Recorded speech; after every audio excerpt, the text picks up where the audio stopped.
देखा जाए तो पढ़ाई से आसान काम कुछ भी नहीं है, यदि आप थोड़ा सा भी इसमें समझें। लेकिन पढ़ाई से कठिन काम भी कुछ नहीं हो सकता है। ये आपको बहुत कठिन काम, क्यों? क्योंकि जो आपके डाइवर्जन हैं, जिनमें आप प्रवेश कर चुके हैं, वो आपको इस कार्य को कठिन बना देंगे। आप सोचिए, एक एक दिन का आपको हिसाब लेना चाहिए कि आज आपने क्या किया, क्या हासिल किया, क्या मिला आपको आज। ये आपको हिसाब किताब रखना पड़ेगा। आपके लिए सबसे महत्वपूर्ण कैपिटल इस समय यही होनी चाहिए। पैसे वैसे दिमाग से हटाइए, पैसे बहुत कमाओगे आप यदि आप अभी इसकी वैल्यू समझे। मैं आपको एक छोटा सा अपना उदाहरण देता हूं। मैंने जैसे मेरा 12th पास आउट हुआ था, 2011 का पास आउट है, 12th में 12वीं के बाद पास हो गया था। और 2011 में मैंने बहुत सारे एग्ज़ाम दिए थे। आपका जितने भी बड़े बड़े एग्ज़ाम हो सकते हैं, जैसे IIT का एग्ज़ाम मैंने दिया था। उस समय AIEEE हमारे टाइम पीरियड पे होता था, तो उस एग्ज़ाम को भी मैंने दिया था। कई सारे एग्ज़ाम दिए, उनमें से कुछ क्वालिफाई भी हुए। इतनी सारी यूनिवर्सिटियों के एग्ज़ाम दिए थे कि कहीं ना कहीं पे एंट्रेंस एग्ज़ाम करके किसी बड़ी यूनिवर्सिटी में जाकर पढ़ना है। और उसके बाद से मुझे याद है, 12th तक तो हमने पढ़ा ही। देखो, वो एक अलग एज होती है। एकेडमिक जब आप कर रहे होते हैं तो उस समय आपकी, क्योंकि बोर्ड एग्ज़ाम में आपको अच्छा परफॉर्म करना है, और तो उसके बाद मैंने सिर्फ पढ़ा ही है। 2011, 2012, 2013, 2014, 2015, 2016, मतलब ये टाइम पीरियड से लेके अब तक अपने एक एक मिनट की जब आप वैल्यू समझने लग जाते हैं, महत्व समझने लग जाते हैं, जब आप अपने जीवन में खुद को महत्व देंगे तो फिर दुनिया आपको महत्व देगी एक समय के बाद। यदि आज आपने खुद को महत्व नहीं दिया तो दुनिया आपको कोई महत्व नहीं देगी। आप जहां हैं वहीं पड़े रह जाएंगे। यदि आज आप किसी भी स्थिति में हैं, हो सकता है सबकी स्थिति अलग अलग हो सकती है, जहां पर भी हैं, यदि आप चाहते हैं कि इस स्थिति से आप बेहतर स्थिति में पहुंच जाएं, यदि इस स्थिति से बेहतर स्थिति में पहुंचना चाहते हैं, तो सिर्फ एक बात आपको बोलूंगा, अपने समय का महत्व दीजिए, अपने आप को महत्व दीजिए। अपने आप के अलावा आपकी जिंदगी में कोई नहीं होना चाहिए जो आपको डिस्ट्रैक्ट करे। आपके लक्ष्य के अलावा आपके साथ कोई नहीं होना चाहिए जो आपको डिस्ट्रैक्ट करे। किताबों से अच्छा आपका कोई मित्र नहीं होना चाहिए। किताब से बेहतर कोई मित्र नहीं है। और एक चीज और बता रहा हूं, जीवन में मित्रता इस उम्र में, आपकी उम्र में बहुत अच्छी होनी चाहिए, अच्छे लोगों से होनी चाहिए। मित्र ऐसा होना चाहिए जिससे आपको सीख सकें। मित्र ऐसा होना चाहिए जो आपके समय की कद्र कर सके। मित्र ऐसा होना चाहिए जो आपको बेहतर बना सके, जो आपके अंदर एक सकारात्मकता ला सके। ऐसा मित्र होना चाहिए, ऐसा व्यक्तित्व होना चाहिए आपके जीवन में। सिर्फ एक मित्र होना चाहिए, एक मित्र, 1000 नहीं होने चाहिए। सबसे मित्रता रखो, मैं नहीं कह रहा हूं, लेकिन जिसको आप अपना 1 सेकंड भी दे रहे हैं, वो कोई एक व्यक्ति ऐसा हो जिससे मिलने के बाद, जिससे बात करने के बाद आप कुछ सीख जाओ, आप कुछ जान जाओ, आपको कुछ गेन हो जाए, आप अपने लक्ष्य की दिशा में आगे बढ़ जाओ। वो मित्र आपकी किताबें भी हो सकती हैं, कोई भी व्यक्ति हो सकता है। लेकिन जीवन में यदि आपके पास भीड़ है, मित्रता के नाम पे बहुत सारे लोगों के पास बहुत लंबी भीड़ होती है। ये है मित्र, वो। मेरे से आप पूछिए, आज के समय में हजारों लोग हैं आसपास में, बहुत सारे लोग बहुत बड़े पदों में बैठे हुए हैं। लेकिन यदि आप मुझसे कहें कि सर आप अपना समय कहीं किसी के पास व्यतीत करते हैं, मैं 1 मिनट भी व्यतीत नहीं करता हूं। हाँ, जब उनको जरूरत होती है तो मैं उनकी जरूरत के साथ खड़ा हो जाऊंगा, उनकी समस्याओं, क्योंकि कहीं ना कहीं पे मुझे जानते हो मानवता के लिए जरूरी होता है। लेकिन यदि आप कहें कि मैं समय दूं किसी को, कि जाके बैठ गए बातचीत करने लग गए, तो समय ही नहीं अपने पास। अभी इतने कार्य करने हैं, इतनी तैयारी करनी है, इतनी चीजों में आगे बढ़ना है, अभी पहुंचे ही कहां हैं। अभी तो लगता है कि पूरा संसार पड़ा है। इसलिए आप मेरी एक बात गांठ बांध लीजिए, और ये बात आज नहीं तो कल आप बांधेंगे। जब समय तमाचा मारेगा तब आपको पता चलेगा कि क्या कर बैठे, कितना महत्वपूर्ण समय आपने खो दिया अपना खुद का। इसलिए प्रण करिए, अभी से प्रण करिए कि अपने जीवन का हर एक क्षण अपने लक्ष्य को देंगे। फिर मित्रों की बाढ़ आ जाएगी। जब लक्ष्य में पहुंच जाओगे, जब पथ में पहुंच जाओगे, तो मित्रों की बाढ़ आ जाएगी। शायद आप ये चीज जानते हैं। कितने मित्र होंगे लाइन से, पता नहीं। और यदि आपने इस समय अपने समय को ऐसे व्यर्थ ही गंवा दिया दो चार चंद लोगों के चक्कर में, तो फिर आपका कुछ नहीं हो पाएगा। आपका सब चला जाएगा, सर्वस्व चला जाएगा। फिर आप नहीं रह जाएंगे, कहीं के भी नहीं रह जाएंगे। इसलिए मेरी बात मान लीजिए, अभी मेरी और आपकी एज में कोई बहुत बड़ा डिफरेंस नहीं है, इसलिए मैं समसामयिक चुनौतियों को समझता हूं। जो वर्तमान में आपके मन में बीत रहा है ना, वो मैं समझ रहा हूं। तो सभी बच्चे जितने भी मेरे साथ हैं, सभी लोग अपने जीवन में सिर्फ और सिर्फ पूरा अपना 100% समय, एक एक मिनट इतना व्यस्त हो जाइए कि किसी को आपसे मिलने के लिए समय मांगना पड़े। इतना व्यस्त हो जाइए, इतना व्यस्त हो जाइए। मैं आपको थोड़ा सा कैलकुलेट करके, चूंकि ये बातें मैं आपको बता रहा हूं, जो लोग मुझे जानते हैं वो भी जानते होंगे। मेरे पास यदि आप कहें कि मित्र के लिए क्या समय है, नहीं है। हाँ, जब उसको जरूरत पड़ेगी कभी भी किसी तरीके से, तो मैं उसके साथ खड़ा हो जाऊंगा। लेकिन आप कहें कि ऐसे समय है, अभी नहीं है। अभी इस समय बहुत सारे काम करने हैं, बहुत सारी योजनाएं, उन पे मैं काम कर रहा हूं।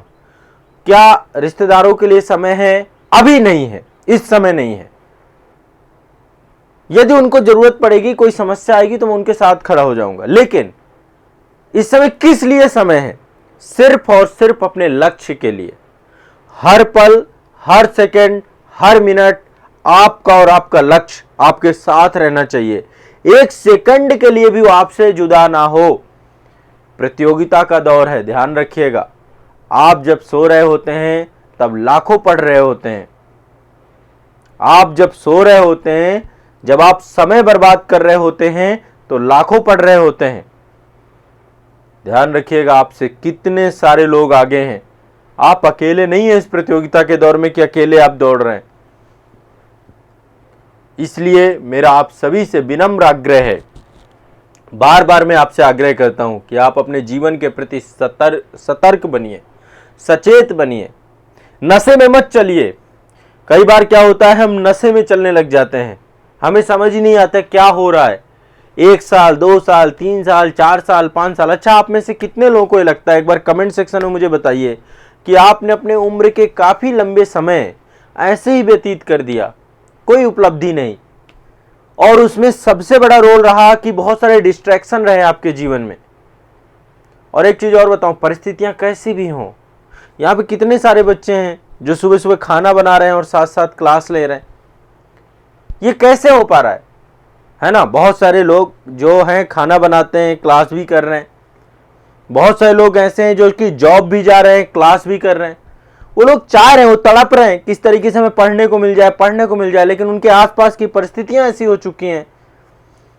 एक बच्चा था, मैं यहाँ पे एक बच्चे की कहानी बताता हूँ। एक स्टूडेंट था जो, यही दिल्ली की बात है, दिल्ली में ही, मतलब आपको पता है कि बहुत सारे लोग पलायन करके आ जाते हैं। और दिल्ली में एक जगह है आज़ादपुर, आज़ादपुर बहुत बड़ी मंडी भी है यहाँ के, उसी के पास ही वो एक झुग्गी में रहता था। वो बच्चा, झुग्गी समझते हैं ना, जो मलिन बस्तियां होती हैं, उनमें वो बच्चा रहता था। मेरे से संपर्क में कैसे आया वो बच्चा, आप सभी को बताऊं। एक बार अभिव्यक्ति प्रतियोगिता हुई थी और उस अभिव्यक्ति प्रतियोगिता में उसने पार्टिसिपेट लिया था, और उसके बाद उसका अच्छा जो है रिजल्ट रहा। और फाइनली मुझे लगा यार ये बच्चा तो बहुत अच्छा बोलता है। तो फिर मैंने उसे संपर्क किया उस बच्चे से कि भाई आप क्या कर रहे हो अभी। तो उसने बताया कि सर आसपास माहौल नहीं है, इसके बावजूद भी मैं आपकी क्लासेस देखता हूँ, आपकी वीडियोस देखता हूँ, और सर मैं पढ़ना चाहता हूँ। मैंने कहा क्या करना चाहते हो आप, किस दिशा में आगे बढ़ना चाहते हो? तो उसने बताया कि सर अभी तो मेरी जो सामान्य शिक्षा दीक्षा है वो भी काफ़ी पीछे हट गई है। मैंने कहा दिल्ली में रह रहे हो, यहाँ तो दिल्ली सरकार के द्वारा बहुत सारे प्रयास किए गए हैं। और दिल्ली सरकार क्या, भारत सरकार ने जगह जगह पे स्कूल खुलवा रखे हैं, आप जाइए तो सही, पढ़िए तो सही। पता है वो क्या करता था? कूड़ा बीनने जाता था वो बच्चा, कूड़ा बीन के लाता था और उसी को बेचता था, उसी में। तो बोला सर सुबह से शाम हो जाती है कूड़ा बीनते बीनते, जिंदगी कूड़ा सी लगने लग गई है, आसपास चारों तरफ कूड़े का ढेर ही ढेर होता है। तो मैंने कहा क्या चाहते हो? बोला सर मुझे बस किताबें उपलब्ध करा दीजिए और थोड़ा सा कैसे पढ़ना है, क्या करना है, मुझे एक बार बता दीजिए। अभी देखिए मुझे पता है आने वाला, अभी वो बच्चे का ग्रेजुएशन कंप्लीट होने वाला है, लेकिन मैं इतना सिंसियर बच्चा मैंने नहीं देखा है। अभी मैं उसका किताबों से लेकर के मैंने उसको यहाँ तक प्रॉमिस किया है कि मैं आपको सारी शिक्षा दीक्षा कराऊंगा, आपको जिस एग्ज़ाम की तैयारी करना हो। यदि आप IAS PCS की करना चाहते हैं तो मैं आपके साथ हूँ, अन्यथा आपको कोई और एग्ज़ाम भी पढ़ना है, तैयारी करना है, तो आपको ये नहीं सोचना कि मेरे जेब में पैसे नहीं है। माध्यम बनते हैं, माध्यमों की कमी नहीं है, कमी आपके प्रयासों की है। आप यदि प्रयास करें तो सब संभव हो सकता है, कुछ पॉसिबल ही नहीं है जो आप ना कर पाए। ऐसी कोई चीज ही नहीं है जो आपसे ना हो पाए। आप सब कुछ कर सकते हैं, लेकिन आप करना चाहें तब ना। आप करने वाली दिशा में नहीं होते हैं। आपने अपने समय को बर्बाद कर दिया है। आपको लग रहा है ना कि आज अभी तक आप लेट हो गए हैं, आने वाले समय पे और लेट हो सकते हैं। यदि आने वाले समय पे भी आप अपने आप को बचाना चाहते हैं, आप चाहते हैं कि आप बचें, जीवन में कुछ हासिल कर पाएं, आपके साथ भी उपलब्धियां लग पाएं, यदि आप भी उपलब्धियों के हकदार बनना चाहते हैं, तो मेरी बात मान जाइए। जीवन में मेहनत करनी ही पड़ेगी, इसका कोई विकल्प नहीं है। सबने मेहनत की है, किसी न किसी चरण में तो की ही है, और मेहनत करना पड़ेगा, कोई विकल्प नहीं है, अल्टरनेटिव नहीं है इसका। नहीं तो रोगे, पछताओगे। और खासकर मैं एक बात जो है बच्चियों को कहना चाहता हूं, बच्चियों का देखो, आप लोगों को बहुत कम अवसर मिलेंगे, बहुत कम अवसर मिलते हैं हमारे, मतलब अभी समाज और सोसाइटी में जितने अवसर लड़कों को मिलते हैं, वैसे मैं लड़कों की बहुत रिस्पेक्ट करता हूं, क्योंकि लड़कों के ऊपर जिम्मेदारियां ज़्यादा होती हैं, वो ज़्यादा चिंतनशील व्यक्ति होते हैं, ज़्यादा सोचते हैं, है ना। मैं उनका रिस्पेक्ट बहुत करता हूं, क्योंकि सोसाइटी ने उनके ऊपर ऑलरेडी रिस्पॉन्सिबिलिटी डाल रखी है। कोई भी बच्चा ऐसा नहीं होगा जो गंभीर है, जो उसको पता है अपनी जिम्मेदारियां, वो समय के साथ नहीं तो गंभीर हो जाएगा। लेकिन बच्चियों को एक चीज़ बता देता हूं कि आपको बहुत ज़्यादा मौके नहीं मिलने वाले, कि आपको बहुत मौके मिलने वाले, अवसर पे अवसर आएंगे, अवसर पे अवसर आएंगे और आप कुछ कर जाएंगे, संभव ही नहीं है। एक अवसर मुश्किल से आपको मिलेगा, और यदि आपने उस अवसर को भी आगे त्याग दिया, आगे बढ़ा दिया। अभी लास्ट सेशन में जो गूगल मीट का प्रोग्राम था आपका सैटरडे को, मैं काफ़ी ज़्यादा मन कई बार क्या होता है ना, परेशान हो जाता हूँ, और वो परेशानी आप लोगों के कारण से ही आती है। मतलब परेशान कहें, चिंतन कहें, मैं इसके लिए मेरे पास शब्द नहीं अच्छा मिल पा रहा है। एक बच्ची थी, वो बता रही थी कि सर एज काफ़ी ज़्यादा हो चुकी है, आप ही में से कोई था, और पारिवारिक स्थितियाँ अच्छी नहीं हैं। इस समय उसके माता और उसके भाई दो ही थे, पिता नहीं थे, तो पारिवारिक स्थितियाँ सबकी अच्छी नहीं है, और ऐसे में भी वो जुझारू तरीके से पढ़ रही है, मेहनत कर रही है। तो मैं आपको बता देता हूँ, बच्चियों को मौके एक ही मिलेंगे आपको। आप दूसरे मौके की भी मत सोचिए कि दूसरा मौका मिल जाएगा, दूसरा मौका भी नहीं मिलेगा। यदि कोई एक मौका भी आपको मिला है, आप उसे भुनाइए कृपया करके, अन्यथा की स्थिति में समय इतना ज़्यादा हो जाएगा कि फिर आप परेशान हो जाओगे। एज बढ़ती जाएगी, एज बढ़ती जाएगी, चिंता की लकीरें बढ़ती जाएंगी, दिमाग में परेशानियां बढ़ती जाएंगी। फिर एक सामान्य सी हाउस वाइफ वाली ज़िंदगी जो होती है ना, चूल्हा चौका समझती है ना आप लोग, आपसे बेहतर कौन समझता होगा। नून तेल नमक रोटी में ही पूरी ज़िंदगी बीत जाएगी। आज नमक कम है सब्जी में, आज रोटी कम है, रोटी कच्ची है, रोटी पक्की है, आज ये सब्जी बननी है, आज वो सब्जी बननी है, इसमें पूरा जीवन बीत जाएगा। देखो, ये जरूरी पार्ट है लाइफ का, लेकिन लाइफ का केवल यही पार्ट यदि आपका बन के रह गया तो एटलीस्ट क्या लाइफ जियोगे। घर के अंदर बंधुआ बन जाओगे, 10-10 रुपए के लिए मुंह ताकना पड़ेगा किसी और का। इसलिए सबसे पहली बात, यदि आपको एक अवसर भी मिला है, एक अवसर भी, आप इसे भुनाइए, इतना पढ़िए, इतना पढ़िए, तपा दीजिए खुद को। सुबह से शाम होना चाहिए तो ये लगना चाहिए कि आज सुबह शाम तक आपने कुछ काम किया है, अन्यथा सो के जी लीजिए। जीवन में यदि आपको लग रहा हो कि नींद ही सब कुछ है, नींद से ही सब संभव है, तो ठीक है, सो लीजिए। क्या कौन रोक रहा है आपको? कोई सोने से थोड़ा ना रोक रहा। इसलिए मैं आपको एक बार फिर से बोलता हूं, जितने भी बच्चे सिंसियर हैं, नहीं है जो सिंसियर, वो सिंसियर हो जाएगा। देखो, समय जब सिखाएगा, समय जब आपको सिंसियर करेगा, तब सिंसियर जब आप बनोगे, तब फिर आपको पता चलेगा कि समय का तमाचा क्या होता है। तो एक बार फिर मैं सभी को, जितने भी मेरे साथ बच्चे जुड़े हुए हैं, ये बहुत जरूरी है, ये समय समय पे इस पे बात होती रहने चाहिए। यदि आप अभी तक अपनी यात्रा में नहीं निकले हैं तो अपनी यात्रा में निकलिए, सफलता की यात्रा में निकलिए। छोड़िए सारी चीजें एक तरफ रखिए, सिर्फ आप होने चाहिए और आपका लक्ष्य होना चाहिए।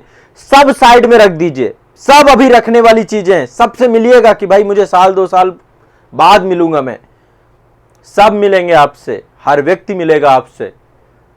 अपने आप को और अपने लक्ष्य को महत्व दीजिए। मेरा बस यही आपसे आग्रह है, यही आपसे विनती है। अपना हर पल, हर मिनट, हर सेकेंड सिर्फ आपके दिमाग में एक बिजली कौंधनी चाहिए, आपका टारगेट, आपका टारगेट, आपका टारगेट, आपका टारगेट, और वो सिर्फ एक ही है, पढ़ाई। दूसरा कोई माध्यम नहीं है आपके पास। आपके दिमाग में कुछ सपने हैं, उन सपनों को सपना मत बने रहने दीजिए, उनको साकार करने के लिए जी तोड़ मेहनत कीजिए। उनको साकार करने के लिए आपकी इतनी मेहनत होनी चाहिए इतनी मेहनत होनी चाहिए कि मेहनत को भी लगे कि यार कौन सा व्यक्ति मिला है। इसलिए मैं बस आपसे एक बार फिर से आग्रह करता हूं कि अभी भी समय है, डरिए मत, किसी चीज से मत डरिए। अपने आसपास के कोई भी चीज आपके और आपके लक्ष्य के बीच में आ ही नहीं सकता है। यदि कोई भी ऐसा पहलू जो आपके और आपके लक्ष्य के बीच में आ रहा है, सबको काट दीजिए, सबको हटा दीजिए। डरिए मत, क्योंकि आज डरेंगे तो कल जो है फिर ये डर और बढ़ेगा, और वो डर होगा सफलता का, आपकी नाकामी का। इसका कोई जश्न नहीं मनाता, इसको कोई नहीं पूछता है। असफलता अनाथ होती है, असफलता अनाथ होती है। असफलता में अकेले रह जाओगे, कोई नहीं आएगा आपकी असफलता को जिम्मेदारी लेने। सफलता में ही जश्न मनता है। फिर आप बोलते रहना मैंने बहुत पढ़ा था। कब पढ़ा था भाई, कब पढ़ा था? भ्रम में पढ़ा था। और एक चीज और ध्यान रखिएगा, जो एकेडमिक्स में अभी हैं, जो ग्रेजुएट नहीं हुए हैं, ग्रेजुएशन की तैयारी को कंपटीशन की तैयारी के साथ जोड़कर मत चलिएगा। ग्रेजुएशन की तैयारी पास होने के लिए होती है, कंपटीशन की तैयारी सेलेक्ट होने के लिए होती है। और सिलेक्शन लाखों लोगों में से आपका होगा या नहीं होगा, ये तय करेगा कि आप में वो जोश है, वो जुनून है, वो जिद है जो आपको सिलेक्ट करा सकती है, नहीं करा सकती है। ठीक है, मैं आपका मेंटर हूं, आप मेरे साथ जुड़ते हैं, आप मुझे देखते हैं, मुझे आपकी चिंता है, मैं आपका शुभ चिंतक हूं। मैं आपकी परिस्थितियों से वाकिफ भी हूं। मुझे पता है कि बहुत सारे लोगों का जीवन अभी बहुत सारी चिंताओं से गुजर रहा है। इन चिंताओं को भी छोड़ दीजिए। ये चिंताएं भी आप और आपके लक्ष्य के बीच में नहीं आनी चाहिए। जिन्होंने भी किया है, जिन्होंने भी, जिनके बारे में भी किताबों में पढ़ते हो, जो आपके सिलेबस का हिस्सा बन गए हैं, चाहे वो कोई भी व्यक्ति हो, चाहे वो स्वामी विवेकानंद हो या फिर हमारे इंडियन फ्रीडम स्ट्रगल से लोग। भगत सिंह को देश की आजादी से बड़ा कुछ दिखता ही नहीं था। नहीं, 21 साल का एक बच्चा इस देश के लोगों के लिए कैसे प्राण न्यौछावर कर सकता है? आपसे कोई आपके प्राण नहीं मांग रहा है। आपको तो अपने ही स्वार्थ के लिए काम करना है भाई। कल के दिन सिलेक्शन होगा तो आपका ही नाम होगा। इसलिए जागिए, अपने लक्ष्य तक पहुंचने के पहले मत रुकिए, बीच बीच में ब्रेक मत लीजिए। यह समय दोबारा नहीं मिलेगा। आज समय का तिरस्कार कर रहे हो, कल समय आपका तिरस्कार कर देगा। कोई नहीं आएगा आपके पास, कोई नहीं आपसे बात करेगा, साधारण से व्यक्तित्व बन के रह जाओगे। इसलिए अपने आप को बेहतर बनाना है, असाधारण बनाना है। यह मत सोचिए कि इस पढ़ाई से मुझे गवर्नमेंट जॉब मिलेगी, मत सोचिए। इस पढ़ाई से आपको कुछ ना कुछ ऐसा हासिल होगा जो आपको ऐसी कतार में खड़ा कर देगा जिससे आपकी वैल्यू, आपकी कीमत बढ़ जाएगी। शिक्षा का तराशना सरकारी सर्विस नहीं है। सरकारी सर्विस तो एक छोटा सा एक माध्यम है कि जो मिल गया तो ठीक है। शिक्षा ही वो हथियार है। हमारे देश के संविधान निर्माता डॉक्टर भीमराव अंबेडकर क्या बोल रहे हैं कि शिक्षा ही एक माध्यम है समाज के सभी तबके के उत्थान के लिए। शिक्षा ही एक माध्यम है जिस माध्यम से आप सब कुछ बदल सकते हो। और उन्होंने देखिए जीता जागता उदाहरण है, एक ऐसा व्यक्तित्व जो पढ़ता रहा, जो यहां से कैम्ब्रिज तक गया, जो यहां से कोलंबिया तक गया। कैसे चले गए? औपनिवेशिक काल में चले गए। सुभाष चंद्र बोस को देखिए, ये वो लीडर्स हैं जो आपके सामने हैं। इन्होंने क्या नहीं हासिल किया और सब कुछ छोड़ भी दिया क्योंकि इनको उससे बड़ा हासिल करना था। तो आपके सामने तो बहुत छोटे छोटे तुच्छ लक्ष्य हैं, लेकिन आपके दिमाग में यदि कचरा भरा हुआ है, उसका ऑपरेशन मैं नहीं कर सकता हूं, उसका ऑपरेशन आपको खुद करना पड़ेगा। एक चीज और बता दे रहा हूं, यदि आपके घाव हो जाएगा ना, तो घाव के ऊपर से मलहम लगाने का कोई फायदा नहीं है। पहले घाव का ऑपरेशन करना पड़ेगा, चीरना पड़ेगा, उसके अंदर का मलबा निकालना पड़ेगा, उसके अंदर की गंदगी निकालनी पड़ेगी। फिर जब हम उसमें दवा लगाएंगे ना, तो उसका फायदा होगा, उसका बेनिफिट होगा। इसलिए आज का ये पल मेरे साथ आप ये संकल्प लीजिए कि आपका समय सिर्फ आपका समय है। ये समय ना तो किसी को देंगे, ना तो किसी के साथ साझा करेंगे। सिर्फ एक चीज के लिए अपने समय को समर्पित कर रहे हैं, वो है आपका लक्ष्य। संकल्प लीजिए, समय दोबारा नहीं आएगा। किसी का नहीं आया, आपका क्या आएगा? किसी का नहीं आया है, आपका भी नहीं आएगा। रेत की तरह निकल रहा है दिन बाय दिन। कब 24 के एग्जाम आ जाएंगे, कब 25 के एग्जाम आ जाएंगे, कब 26 के एग्जाम आ जाएंगे। निकल गए इतने साल आपके जिंदगी के। लौट के पीछे घूम के देखिए, कितने साल निकाल दिया आपने। कल करेंगे, कल करेंगे, कल करेंगे, कब करेंगे? कल करने के लिए कितना पड़ा हुआ है। आज के दिन का कोई महत्व नहीं है, इस पल का कोई महत्व नहीं है, कल का ही महत्व है, कल की ही प्रतीक्षा है। ये आने वाला कल भी आज में तब्दील होगा और फिर पास्ट बन जाएगा आपका, जिसमें बहुत गंदा पास्ट होगा। इसलिए परिश्रम को अपना हथियार बनाइए, ऐसा हथियार जिसमें खूब धार है। वो है आपकी मेहनत। सोइए मत। सब आप और आपके लक्ष्य के बीच में कोई आना ही नहीं चाहिए। और एक चीज और बता रहा हूं, सफल वही होगा जिसके और उसके लक्ष्य के बीच में ना तो नींद आती, ना तो भूख आती, ना तो प्यास आती। जिसके जीवन में नखरे हैं ना, वो जाएगा, वो कुछ हासिल नहीं कर पाएगा, ना उसने कुछ हासिल किया। ऐसा कोई भी एक व्यक्ति ले आइए मुझे। हर व्यक्ति के पीछे जिसने कुछ हासिल किया है, उसके पीछे मेहनत अलग है। इसलिए एक बार फिर से आपको बोल रहा हूं, अपने सपनों की कद्र करिए, अन्यथा रह जाएंगे, यहीं पड़े रहेंगे और कुछ नहीं होगा। इसलिए संकल्प लीजिए, फिर से उठ खड़े होइए, फिर से छोड़िए उस दिमाग की जो आपके अंदर उलझने हैं। मेरे आत्मा से आवाज निकल रही है आपके लिए, ये वेस्ट विसेज के लिए कहें या आपके लिए चिंता के लिए कहें, ये मेरे दिल की आवाजें हैं जो आपके लिए चिगा रही कि कैसे न कैसे करके आप सफल कैसे हो जाएं। ऐसा मैं क्या दे दूं आपको, क्या कर दूं?